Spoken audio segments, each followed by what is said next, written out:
بسم اللہ الرحمن الرحیم، السلام علیکم ورحمۃ اللہ وبرکاتہ۔ اللہم صلی علی محمد وآل محمد، رب اشرح لی صدری ویسر لی امری واحلل عقدۃ من لسانی یفقہوا قولی، آمین۔ خواتین و حضرات، آپ دیکھ رہے ہیں اور میں ہوں بلال کتب۔ لاہور کے اندر کل ایک بہت ہی بدقسمتی اس کے ساتھ ایک واقعہ پیش آیا جس میں کہ اچھرا بازار تھا، اور آپ کو پتہ ہے جو لوگ لاہور کے رہنے والے ہیں، خواتین زیادہ تر شاپنگ کرنے وہاں پہ جاتی ہیں، کپڑے کی بہت بڑی مارکیٹ ہے۔ وہاں پہ ایک خاتون کے لباس کے اوپر بہت سے ہمارے وہاں پہ دیکھنے والوں کو اعتراض ہوا کہ اس نے جو لباس پہنا ہوا ہے اس پہ شاید معاذ اللہ قرآنی آیات لکھی ہوئی ہیں۔ یہ واقعہ کوئی پہلی دفعہ نہیں ہے، یہ مختلف ممالک میں اگر دیکھیں تو بہت سے ایسے واقعات ملتے ہیں آپ کو۔ خاص طور پہ میں ابھی کچھ دیر میں آپ سے واقعہ عرض کروں گا بنگلہ دیش کا، جہاں پہ کہ لوگ جو تھے وہ، اس کا میں بعد میں ذکر کرتا ہوں، لیکن یہ واقعہ ہوا کیا اور بڑی بدقسمتی سے ہوا، اور یہ ایک اور دو باتیں جو ہیں اس کا اظہار کروں گا میں آج۔ ایک تو یہ بات کہ ہمارے ہاں جو لوگ مذہبی نظریہ رکھتے ہیں، عام لوگ جو ہوتے ہیں، ان کو قطعی طور پہ نہیں پتہ کہ اسلام کا ایک اپنا انگ اور اپنا رنگ جو ہے وہ آرٹس کے اندر بھی ہے، اس کو اسلامک آرٹ کہا جاتا ہے۔ یہ باقاعدہ دنیا جہان کے اندر ایک مضمون ہے جو اسلامک استھیٹکس کے نام سے پڑھایا جاتا ہے۔ اس میں فلسفہ بھی ہے، فن بھی ہے اور کیلیگرافی بھی ہے۔ لیکن کمال بات ہے کہ لوگوں نے اس خاتون کو جو ہراسمنٹ دی ہے اس کا میرے خیال میں پچھلے کئی سالوں میں اگر دہائیوں میں دیکھیں تو آپ کو اس طرح کی ہراسمنٹ نظر نہیں آتی۔ یہ واقعہ کیا ہے؟ سب سے پہلے ہمارے ساتھ شیراز نثار ہیں جو کہ ہمارے لاہور کے رپورٹر ہیں، پہلے ان سے یہ واقعہ سن لیں، ان کی زبانی یہ واقعہ ہوا کیسا۔ شیراز، بہت شکریہ آپ کا۔ اس واقعے کی سیک و سباق تھوڑی سی بتائیے گا کہ یہ واقعہ کیا ہے۔ بلال صاحب، اس میں ایک خاتون ہے جو اپنے خاوند کے ساتھ اچھرا بازار میں شاپنگ کرنے کے لیے جاتی ہے، ٹھیک، اور یہ دوپہر 1 بجے کا ٹائم تھا 2 دن پہلے، اور وہاں پر ایک شخص جو ہے وہ اس بات کو ایگزیجریٹ کرتا ہے کہ اس نے جو سوٹ پہنا ہوا ہے اس کے اوپر کچھ قرآنی آیات جو ہے وہ لکھی ہوئی ہیں۔ اچھا، اب اس کو فالو کرتے ہوئے وہاں پہ 15 پہ کال چلنا شروع ہو جاتی ہے، اور تقریباً 200 کے قریب بندہ جو ہے وہاں پر اکٹھا ہو جاتا ہے۔ اب وہ میاں بیوی جو ہے وہ ہجوم میں ہے۔ 15 کی کال پہ S P Model Town, S H O Ichhra, D S P Ichhra اور پولیس کی بھاری نفری وہاں پر پہنچ جاتی ہے، کیونکہ اس طرح کی کوئی بھی کال جو ہے وہ پورے پنجاب میں انتہائی سینسٹیو ہوتی ہے، لوگوں کی جان کا خطرہ ہوتا ہے۔ وہاں پر جب پولیس پہنچتی ہے تو بے شمار لوگوں کو یہ کہتے سنا گیا کہ جی توہین رسالت کی سزا سر تن سے جدا، آگ لگا دیں، گولی مار دیں، یہ کریں۔ لیکن اس میں ریئلی اپریشیٹ کہ اے ایس پی گلبرگ جو شہر بانو وہاں پر پہنچتی ہیں تو انہوں نے پہلے ایک چھوٹی سی سپیچ کی اور انہوں نے کہا کہ اس طرح کے کئی واقعات ہم ہینڈل کر چکے ہیں، آپ اپنے ہجوم میں سے 3 سے 4 لوگ ہمیں ایسے دے دیں جن کے ساتھ ہم بیٹھ کے بات کرتے ہیں۔ اس کے بعد ان جو 4 لوگ وہاں پر موجود تھے انہوں نے تحریری طور پر معذرت نامہ بھی لکھا۔ جب انہوں نے وہ دیکھا کہ یہ صرف پرنٹ ہے اور صرف ہے لکھا ہوا ہے، جبکہ وہاں پر ایک بڑی مذاکرہ خیز بات ہوئی، ایک بندے نے یہ کہا کہ جی حلوہ لکھا ہوا ہے، تو یہ بڑی عجیب سی بات ہے۔ اچھا، یہ بتائیے کہ کسی کے خلاف ایف آئی آر ہوئی ہے وہاں پہ ان لوگوں کے جنہوں نے ہراس کیا اس خاتون کو؟ بلال صاحب، آپ نے بہت ہی اچھی بات کی ہے، ہونی چاہیے تھی۔ دیکھیں یہاں پر اگر کوئی اس طرح کا کام کرتا ہے کوئی ایف آئی آر درج نہیں ہوئی، بلکہ جب انہوں نے تحریری طور پر لکھ کر دے دیا تو شہر بانو نے جو اے ایس پی ہیں گلبرگ، انہوں نے اچھرا تھانہ میں ہی ان تمام ایک گروپ کو بلوایا جو مولانا حضرات تھے، اور ان کو پھر جب ان سے تسلی ہوئی تو انہوں نے تحریری طور پر لکھ کے دیا کہ ہم معذرت خواہ ہیں، جس کے بعد نہ تو اس خاتون کے خلاف کوئی مقدمہ درج ہوا اور نہ ہی جو وہاں پر شور شرابہ کر رہے تھے ان کے خلاف کوئی مقدمہ درج ہوا۔ خاتون کے خلاف کیسے مقدمہ درج ہو سکتا تھا؟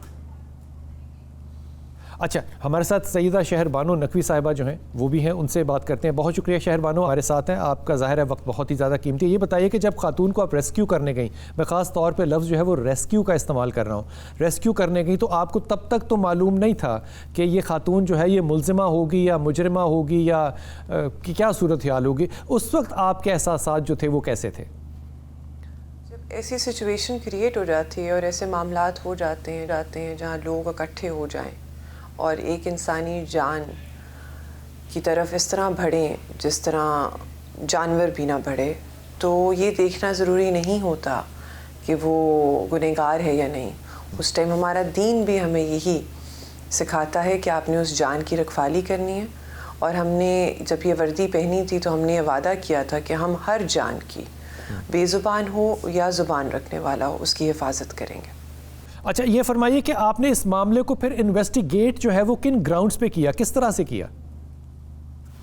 اچھا، جب ہم انویسٹیگیشن کی بات کرتے ہیں اور خاص طور پہ ریلیجیس افینسز کی انویسٹیگیشن کی بات کرتے ہیں تو اس میں یہ چیز ذہن میں رکھنا بہت ضروری ہے کہ فرسٹ انفارمیشن رپورٹ لانچ کر کے قصہ سر سے اتار دینا مقصد نہیں ہوتا، کیونکہ ہم یہ چیز بھول جاتے ہیں کہ ہم ایف آئی آر دے کے اس ٹائم تو معاملے کو رفع دفع کر دیتے ہیں، لیکن ایک بہت لمبا اور طویل اور مشکل اور کٹھن سفر شروع ہو جاتا ہے ان سارے لوگوں کا جو یا تو ایف آئی آر میں نامزد ہوتے ہیں یا پھر نامزد کرنے والے ہوتے ہیں. تو اس طرح کے ریلیجیس افینسز کے اندر پریلیمنری یا پھر pre investigation before launching an F I R وہ بہت ضروری ہے، جو کہ قانون اختیار دیتا ہے پولیس آفیسر کو بھی کسی بھی ایف آئی آر کو لانچ کرنے سے پہلے وہ معاملے کو پرکھ لے، اور جب اس طرح کے سینسٹیو ایشوز کی بات آتی ہے تو پرکھنا زیادہ ضروری ہے. تو ہم لوگوں نے انویسٹیگیشن کا پروسیس اسی ٹائم سے سٹارٹ کر دیا جب ہم لوگوں نے خاتون کو ایک سیکیور لوکیشن کے اوپر پہنچا دیا، کیونکہ اس سے پہلے موب ہینڈلنگ والی سچویشن تھی. اچھا، خاتون سیکیور لوکیشن کے اوپر پہنچ گئی تو ہم نے اس کا کرتا، اس کے کپڑے چینج کروا کے لے لیا. وہ ان سارے موب کے انڈیویجولس کو جو لیڈ کر رہے تھے انہیں بلایا اور انہوں نے کہا کہ اس کو آ کے انسپیکٹ کر لیں اور دیکھ لیں کہ اگر اس کے اوپر ناؤز بلا کوئی قرآنی حروف لکھے ہوئے ہیں یا نہیں. جب ان کی تسلی ہو گئی تو انہوں نے کہا ہم اپنے علماء اکرام بلائیں گے دیکھنے کے لیے، ویریفائی کرنے کے لیے. تو ہم نے کہا آپ کو اجازت ہے، آپ اگریوڈ پارٹی ہیں سپوزٹلی اس ایشو کے اندر، تو آپ دیکھ لیجئے. انہوں نے پھر اپنے علماء اکرام کو بلایا، علماء اکرام نے ساتھ دیا، انہوں نے دیکھا، اینالائز کیا. انہوں نے کہا کہ ظاہری طور کے اوپر تو اس کے اوپر کوئی ایسی چیز نظر نہیں آ رہی، لیکن خاتون کی نیت معلوم کرنا بڑا ضروری ہے. تو اس سلسلے میں ہمیں خاتون سے ملنے کی اجازت دی جائے. جب انہوں نے کنسینٹ شو کی خاتون سے ملنے کی تو ہم نے خاتون سے اجازت مانگی، تو انہوں نے کہا کہ وہ مجھ سے مل سکتے ہیں. جب وہ کمفرٹیبل ہو گئی اور انہیں خوف نہیں آ رہا تھا، خاتون سے ملنے کے بعد انہیں اندازہ ہو گیا کہ یہ بیسک کیلیگرافی ہے اور اس کے اندر کوئی ایسی ناؤز بلا بات نہیں ہے کہ قرآن حروف جو ہیں وہ استعمال کیے گئے ہوں. اس کے بعد انہوں نے لکھ کے دے دیا کہ ان کی غلط فہمی کی بنا پر یہ سب کچھ ہونا نہیں چاہیے تھا. قرآنی حروف جو ہیں وہ نہیں موجود اس کرتے کے اندر، اور وہاں بات ایک انفارچونیٹلی لیٹر بٹ ایک ایمیکیبل طریقے سے ریزالو ہو گئی. تو اس طرح ہم نے انویسٹیگیشن کی. سکسیس اس میں یہ ہے کہ ہم لوگوں نے انوسینٹ بندے کے اوپر کوئی فرسٹ انفارمیشن رپورٹ بھی لانچ نہیں کی اور کسی کو بھی کٹہرے میں لا کے بلا وجہ کھڑا نہیں کیا. اچھا شہربانو، یہ لڑکی اور اس کے گھر والے جو ہیں وہ مجھے ایسا اندازہ ہے کہ وہ اچھے خاصے مذہبی رجحان رکھنے والے لوگ ہیں. جب ان کو یہ پتہ تھا کہ یہ قرآنی آیات نہیں ہیں تو پھر وہ معذرت خاتون سے کیوں کروائی گئی؟ اس کا کیا معنی تھا؟ بھول جاتے ہیں کہ ہم ایف آئی آر دے کے اس ٹائم. اچھا، جہاں تک قرآنک آیات کا تعلق ہے تو شروع کے اندر تو لڑکی جو ہے اپنے گھر والوں کے ساتھ نہیں تھی، اپنے شوہر کے ساتھ تھی. جب وہ وہاں شاپ کے اندر ایریا کے اندر پھر رہی تھی شاپنگ کرنے کے لیے تو اس کو 2 لوگ ملے. انہوں نے کہا کہ آپ کے کرتے کے اوپر اس طرح کیلیگرافی قرآنی حروف لکھے ہوئے ہیں، عربی لکھی ہوئی، آپ اس کو اتار دیں. خاتون نے ان سے بحث کر کے کہا کہ میں کیوں اتاروں؟ تو انہوں نے کہا کہ نہیں، آپ اس کو اتار دیں، آپ ساتھ والی شاپ میں آ جائیں. تو خاتون نے آگے سے اور بات کی، انہوں نے پھر اور بات کی اور لوگ اکٹھا ہونا شروع ہو گئے. انہوں نے کہا کہ جی سچویشن ہمارے ہاتھ سے نکل گئی. تو کراؤڈ نے کسی نے 15 کی کال کر دی. اچھا، جب سچویشن ایگزاسربیٹ ہو گئی، آؤٹ آف ہینڈ ہو گئی، خاتون کا گھیراؤ ایک بہت بڑے موب نے کر لیا. جب وہ اسے نکلنے باہر نہیں دے رہے، جب وہ باہر نعرے بازی کر رہے ہیں تو پولیس نے انٹروین کر کے خاتون کو سیکیور لوکیشن پہ پہنچا دیا. لیکن ساری اس سفر میں لوگ یہ بھول گئے کہ جب وہ بازار میں تھی تب لوگوں نے اس کی ویڈیوز بنائی، وہ جو چھوٹا سا آلہ ہمارے ہاتھ میں ہر ایک کے ہوتا ہے اس کو استعمال کرتے ہوئے. جب وہ کیفے میں پہنچی تب لوگوں نے ویڈیوز بنائی جو بعد میں وائرل بھی ہوئی ہیں اور ساروں نے دیکھی بھی ہیں. جب وہ منہ پہ ہاتھ رکھ کے اپنا چہرہ چھپانے کی کوشش کر رہی ہے تب لوگوں نے ویڈیوز بنائی. جب وہ اپنے شوہر کے پیچھے چھپ رہی ہے تب لوگوں نے ویڈیوز بنائی. اس ساری سچویشن کے ارد گرد جب آپ اس خاتون کی زندگی کو آنے والے 30 یا 20 یا 10 سالوں کے اندر دیکھتے ہیں تو اس سچویشن کو کلیریفائی کرنا بہت ضروری تھا. خاتون کی سیکیورٹی سینکٹیٹی رسپیکٹ کے لیے ان دا فیوچر, بیکاز اس نے خاتون نے ٹریول بھی کرنا ہے, اس کو سے شاید ساؤتھ پنجاب بھی جائے, سینٹرل پنجاب بھی جائے, وزیرستان چلی جائے, کے پی چلی جائے, کشمیر چلی جائے, کسی بھی ناحق انسیڈنٹ سے بچنے کے لیے. unfortunately given the kind of society that we live in, there are certain aspects on the ground that you need to take account of.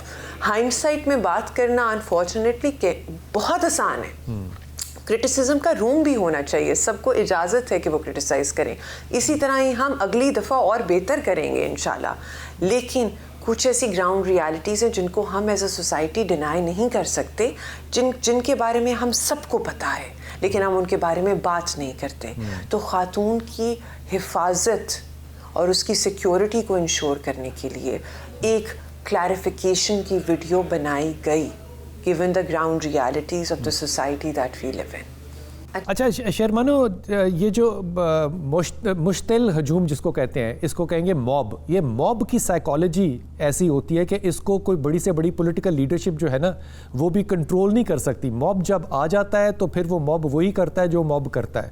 اس ساری سچویشن میں, اتنی مشکل سچویشن, ایک آپ ماشاءاللہ خاتون, اس ہجوم کو سنبھالا کیسے آپ نے؟ کیونکہ اس میں آپ کی تقریر جو ہے جو آپ نے ابتدائیہ میں کی تھی وہ بھی بڑی اہمیت رکھتی ہے. ہم اس طرح کے کسی ریلیجیسلی یا پولیٹیکلی چارج کراؤڈ کی طرف بڑھ رہے ہوتے ہیں تو اس ٹائم ہمارے ذہن میں ایز پروفیشنل پولیس آفیسر صرف 3 چیزیں ہوتی ہیں. ایک یہ ہوتا ہے کہ جو وکٹم ہے اس کیس کا, بے شک وہ غلط ہے یا صحیح جو بھی ہے, اس کو نقصان نہ پہنچے جانی. دوسرا یہ کہ کسی کے مال کے اوپر کو نقصان نہ پہنچے, کسی چیز کا توڑ پھوڑ نہ ہو. تیسرا یہ کہ وہ کراؤڈ جو اس کی طرف چارج کر رہا ہے یا ہماری طرف بڑھ رہا ہے اس کو ہم نے پلیکیٹ کرنا ہے, کام ڈاؤن کرنا ہے, اس سے ڈائلاگ کرنی ہے, اس سے بات کرنی ہے. تو صرف یہ 3 چیزیں ہوتی ہیں اس ٹائم کسی بھی ایک پروفیشنل رسپانسبل پولیس آفیسر کے ذہن میں. اس کے ذہن میں یہ نہیں ہوتا کہ کیا مجھے خوف آ رہا ہے یا نہیں آ رہا. Fear is a natural phenomenon, it exists in all of us. We just need to tackle it in a way that it becomes a positive source of energy for us instead of a negative source of energy. اس میں جو مشتعل وہاں پہ ہجوم تھا, ان لوگوں نے اس خاتون کو ظاہر ہے پبلکلی ہراس کیا, اور ہراسمنٹ کے خلاف پاکستان کے اندر قانون بھی موجود ہے.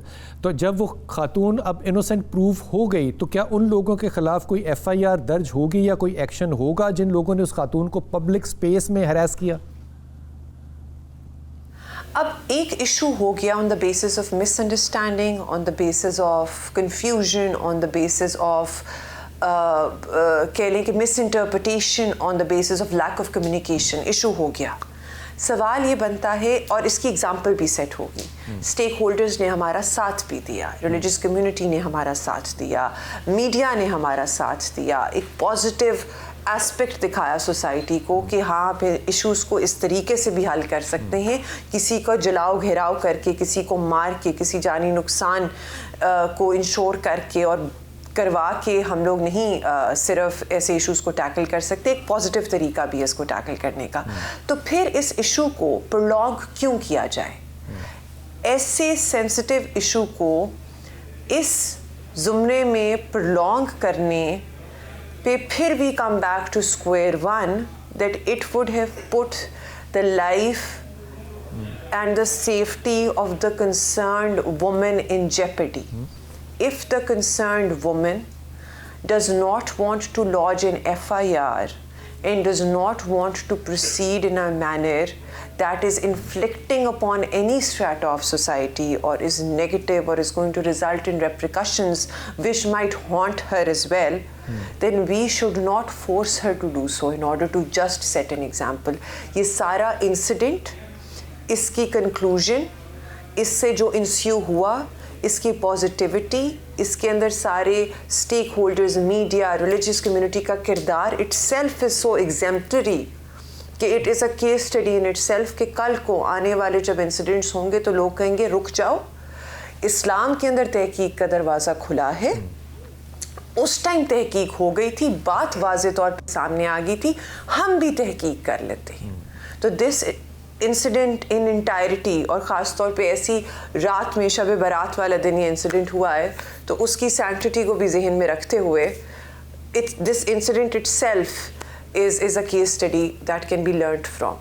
So let's not prolong it when the victim or the woman does not want to prolong it.